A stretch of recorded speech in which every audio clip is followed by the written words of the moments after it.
చేసేటప్పుడు ఏ నామాలతో పూజ చెయ్యాలన్నది కూడా పరమశివుడు నిర్ణయం చేశాడు. అరుణాచల క్షేత్రంలో ఈ నామాలతోటే నాకు పూజ, ఇతర నామములు కూడా పలకవచ్చు, ఆడవచ్చు, కానీ ఈ నామములే నా దగ్గర పలకాలి. దాని చేత నేను ఎక్కువ ప్రీతి చెందుతాను. అలాగే అరుణాచల క్షేత్రానికి వచ్చిన వాళ్ళు అరుణాచలంలో కూర్చుని చక్కగా సామూహికంగా భక్తులందరూ కూర్చుని ఒకరు చెప్తుంటే మిగిలిన వాళ్ళు చెప్తూ ఉండాలి ఆ నామాలు.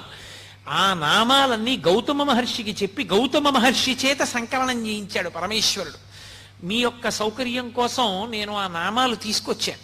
ఒకసారి మీకు నేను చదివి వినిపిస్తాను. అందున కార్తీక సోమవారం ఇవాళ ఏకాదశి తిథితో ఉంది, పరమపావనమైనటువంటి తిథి కనుక ఒకసారి వినండి. ఆయనే చెప్పినటువంటి నామాలు, అరుణాచల క్షేత్రంలో ఈ నామాలు చెప్పాలి అని. శోణాద్రీషుడు, అరుణాద్రీషుడు, దేవాధీశుడు, జన